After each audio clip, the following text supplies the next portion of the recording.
Would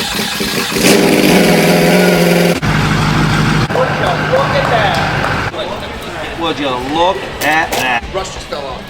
Did it really? Just Look at this, Would dude. you look at This this? guy's just looking at all these Would little you look at things. this? Sorry, Roy. Dude. Sorry, man. It's okay. I'm not gonna get angry, Josh. As bad as you want me to get angry, I'm not getting angry. Get mad. Just get No, mad. I'm not Come getting on, mad. let it out. I know you want to let it out. Oh.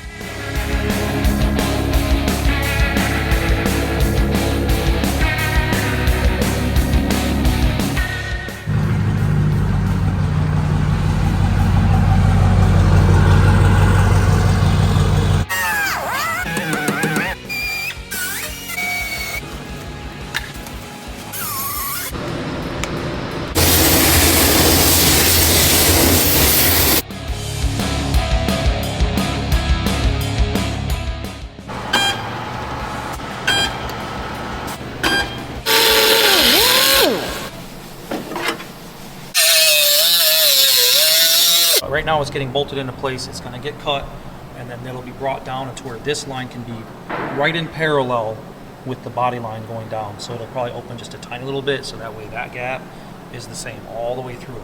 It doesn't look bad right now because it's kind of an illusion that you see it, and then it stops here and goes in a staircase. Yeah, but once it's cut, then the Once relief it's from all, here is once going it's to all be in. cut, this metal underneath it that's holding it out is going to be gone, and you can draw this in to get the line right where it needs to be. And this door may or may not come off about 20 times during the process just to make sure that everything's right.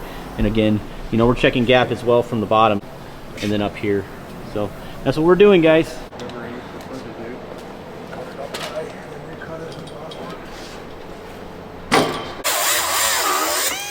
He did the relief cuts that you guys saw, sized it, used a marker. That's pretty much all you're really doing: tracing, cutting, fitting, sizing, re-putting it back on, self-tapping it, putting the door back on. It's a lot of messing around, but you got to make sure that you don't lose this door gap here. You got to make sure everything's in line. That's what we're doing. But so far, so good. We're going to go ahead. I think we're getting close to burning it out, burning it in too, right? Yeah, getting ready to. All right, well, we're getting there, guys. And then it'll look like Jimmy's job over there. Yeah, he might be able to do as good as me.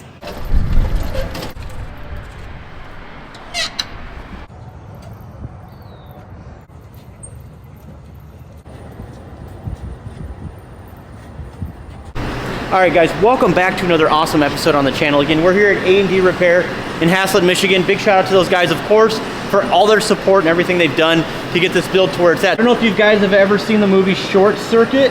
This is my idea right here, look. You see how the robot took apart the car? It's just laying around everywhere. You ever seen that movie? I haven't. Oh, I figured you would. Johnny Five took this thing apart.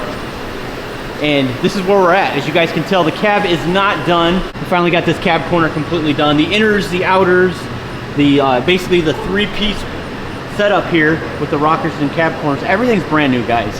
I don't want to call this truck completely rust-free, but for the most part it is.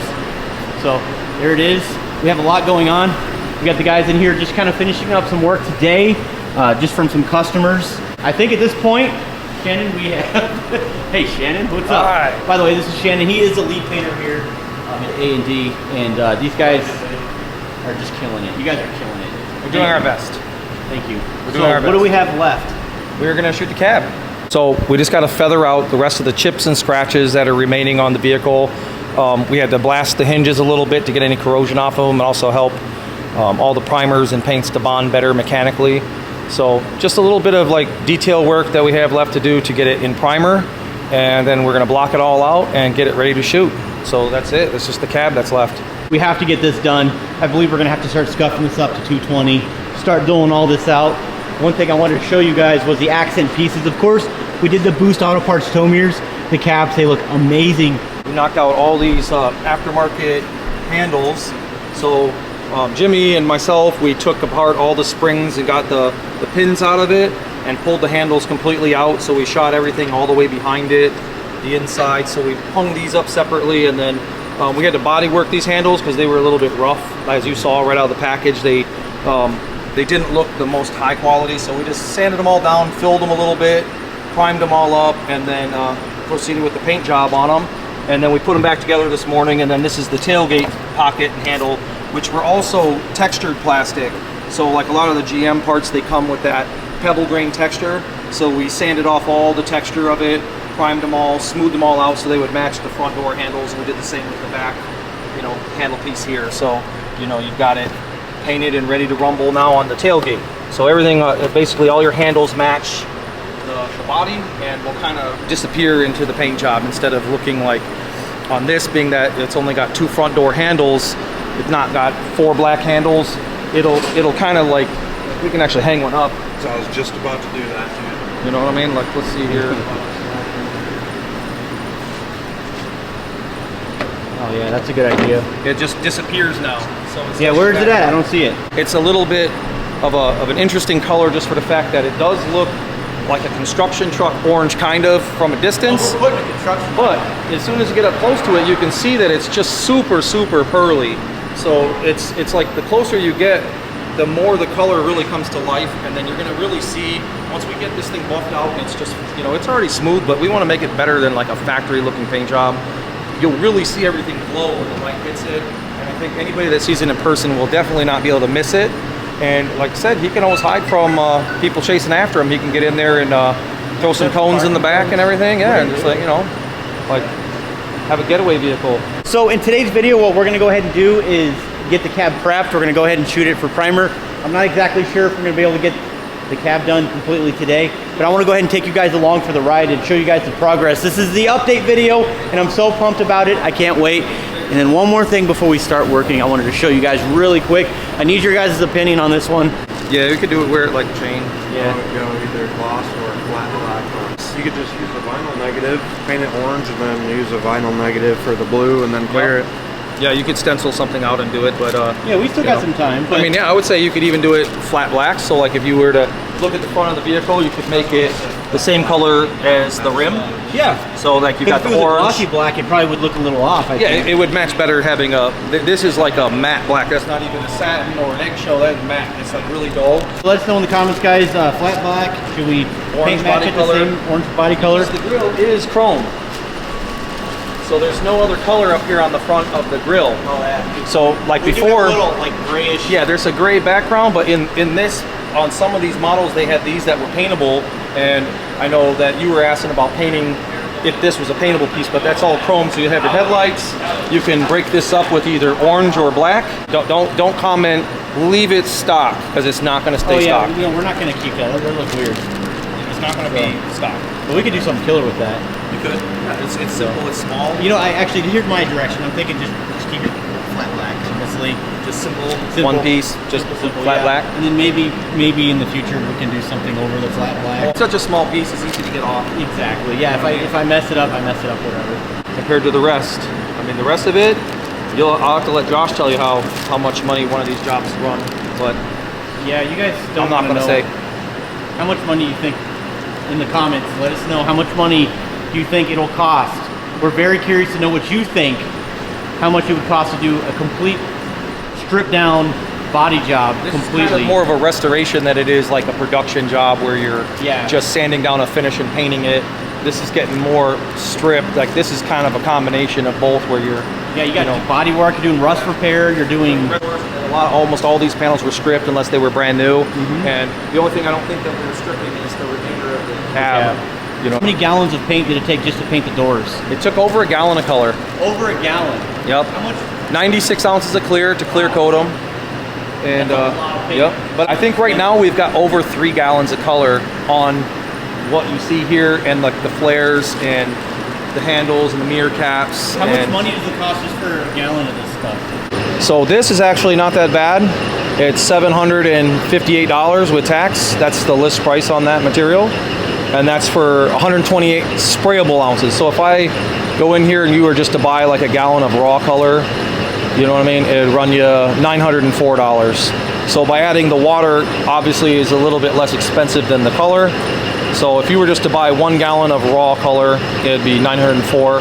But right now we're over 3 gallons of sprayable color on your vehicle.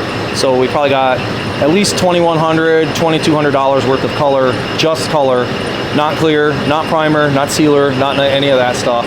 If I used a gallon on all 4 doors yesterday, I'll probably use about a gallon on the cab. I should have done this before I started this project, but I'm cutting all this rust out right here. And I think why it was doing that is because you have this underneath here and it's just trapping in the moisture. But that's the only part of the truck that I noticed it's a big concern on the cab. So all I'm gonna do is I'm just gonna cut this out, fabricate a piece of metal to go over this entire area.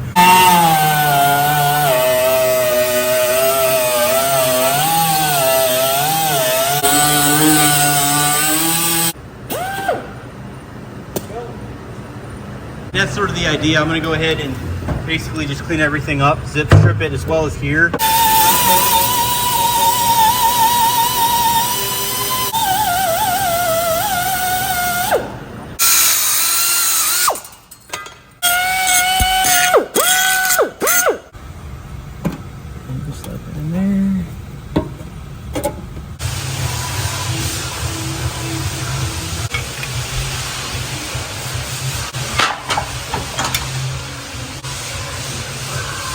You would re-seam seal, you know what I mean? So you'll panel bond it all the way around this whole section on the inner. And then, you know, this will be panel bond, this will be panel bond. And then right in here you can seam seal it, you know what I mean? And this has been ground down too. So it's been sanded and then ground. Okay, so that's our first part. Over here, I'm going to squirt some on here. And now you're gonna say, oh man, that guy doesn't know how to run his caulking. And the point of that though, is we still have to brush all this out because this has to make contact on all the bare metal. So anywhere that you want it to be protected, we are actually, you know, putting this on the metal, smearing it around to cover to where you're not leaving any exposed stuff. So you have to grind this down with pretty rough grinding equipment, you know, like 36 grit. It'll tell you what the recommended grits are, you know what I mean? You're gonna get that to where it covers up all the bonding area that you're wanting to, you know, adhere That's some together. thick stuff, man. Yeah, this is no joke. It's like road tar. Yep. So now we come back one more time and we put a lock strip in it. So now we'll just come back and we can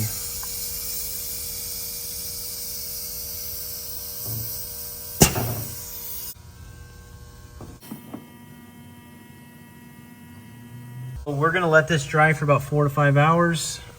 In the meantime, we're gonna keep working on the cab, but that's how we repaired the rust hole in the cab without welding anything. It's dead. Low battery. It's dead. Low battery. All right, we were gonna bring in the paint booth, guys, but that didn't work out very well. Yeah, I see you put your piece back in and go all together nice. Yeah. Nice bar up there. Oh, good luck with that. Yeah, I know. This is the struggle that us Duramax guys have with side post batteries. One of my favorite designs. That's it.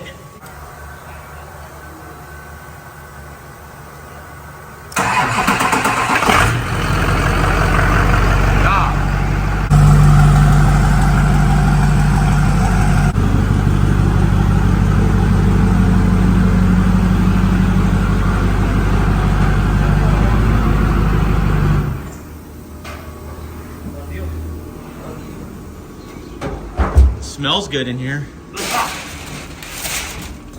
Yeah, story of my life. Chevys never start, you know. That's not Ford. At least you're not on the side of the road broke down.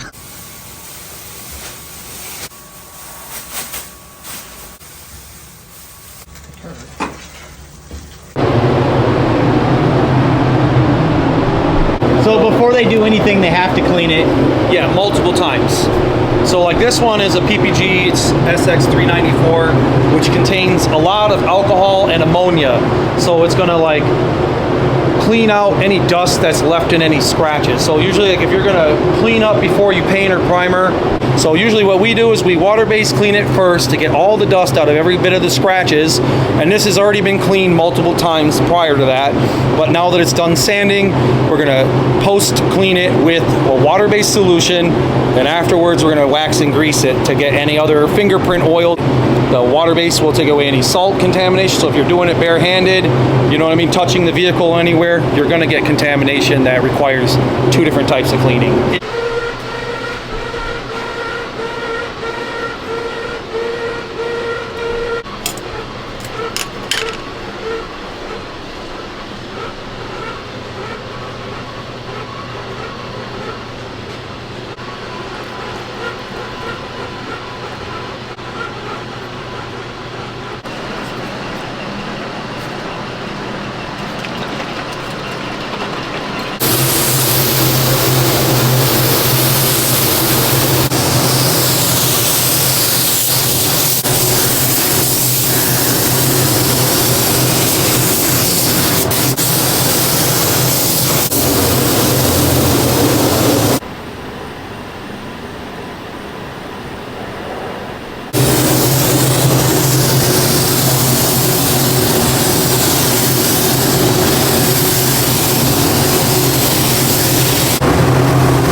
go, guys. It is done. I want to say it's done.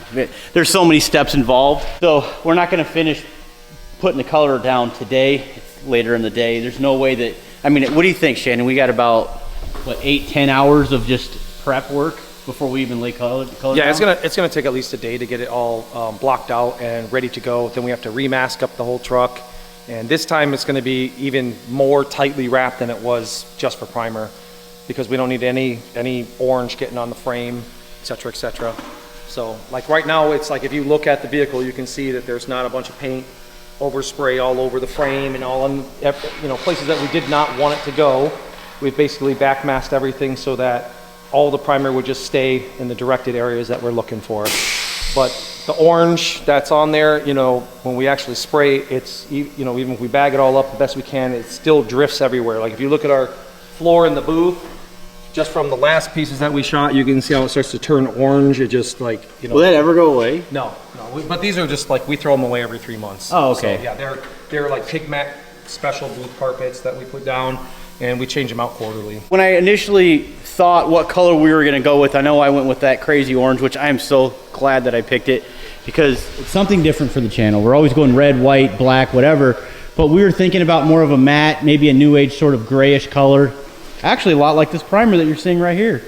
This was kind of the idea, that with the blue, right? That was kind of the idea, but it's hard to visualize, okay? I know that you're seeing a gray with orange and blue. It's just, it's gonna look much better when everything's uniform, is where I'm getting at. It's just kind of like a neutral gray, you know? So like if you would have went with like a destroyer gray or ceramic gray, something, yeah, any of those type of grays, they're very similar to this. They might have been a little more yellow looking, or you know, to where it still looks gray, but sometimes you can notice that there's a little cast to them. It's not just gray. It has, some of them have warm tones of gray or cooler shades of gray. Even that Honda gray that we had talked about before was very similar to this tone of gray, but it had pearl in it. So it was kind of a neat looking color, and it would have looked really cool on here too, but it definitely wouldn't be in your face as the orange is. Yeah, it's not as loud as like what we have going on over here. Our next step before paint is we rub some guide coat on there. So we've got some 3M powder dry guide coat, and what you're doing is you're just rubbing that over the entire primer job. So like here's a piece of 320, here's a quick little block. I'm not gonna go nuts, but this will give you the idea. Is like you've got it guide coated. When you start to block this, you'll see that it immediately creates a contrast. And then as we're blocking this whole truck out, you're gonna see that when all the black disappears, like this, to where there's no textures or scratches or anything else that's left behind, that means your surface is completely ready at that point. That means it's blocked. You know, if you had like a low spot, if I kept sanding somewhere and there was like a big ring that stayed black, that would mean that that area is possibly still a little bit low. If I started blocking right away and it immediately cut through to like bare metal or to filler, would mean that you've got a high spot. You know, when you're an experienced technician, you're gonna try to make sure that you don't feel any kind of low spots or high spots before you even waste your money putting primer, because all of the products that we're using are too expensive to just spray it on there and block it all off and keep redoing it over and over again. So you try to get it as perfect as you can, and then this just creates the more uniform, even, planed out surface. So that's it. We'll be going through the whole vehicle. And when you're doing that, it breaks down the ridges of the primer itself. It's basically sanding the primer texture. You're basically sanding everything smoother and smoother. So like this is 320 grit. Some guys might start with 220, which is 100 grit rougher. We're gonna hit this with 320 and block it till it's completely smooth like this. Then we're gonna probably re-guide coat it and go over it with the DA with an interphase pad, which is a foam pad. So like on our DA setups, we've got vacuum assisted ones, but here's one that we usually use for polishing. You're not trying to make it straight with this. We're just gonna take the block scratches and refine them to where there's not a bunch of lines in it anymore. So we're gonna, like by putting the interface pad also creates, if I was to use 320, it'd be like using 420. It creates 100 grit finer by using an interface. You guys cannot miss this next episode. It's gonna be so exciting. It's gonna be awesome. I can't wait. I'm hyperventilating right now. I can't hold it back. No, it's been an exciting process for you and for me too. It's like really neat to see you so pumped up and asking as many questions as you do to like make your truck unique and share some information with other people. But I think that ultimately everything that Josh has done to this is worth it. I mean, the rest of the truck now is completely solid. So the only thing you can do to this truck at this point is just keep doing more things to make it even cooler, you know, like lifting it up higher or adding more powder coated suspension parts, you know, just really setting it off. Eventually working into the interior sound systems or whatever you feel like doing that's going to make you happy, because ultimately that's all it's about, is individualizing your own vehicle to make yourself happy, making yourself happy with your ride that sets you apart from everybody else. So that's what it's all about, and we're having a good time. We're working with Josh on this because he's being awfully humble and saying that us, the guys at A&D, are doing, you know, all the work, but he's actually been here working with us almost every single step of the way. You know, there's some things that we really don't need any help on, and we're just working on it in between jobs. So, you know, Josh has other things going on, but as much as he can be here, he's been here putting his hands on this vehicle and getting dirty right with us. So it's been pretty cool.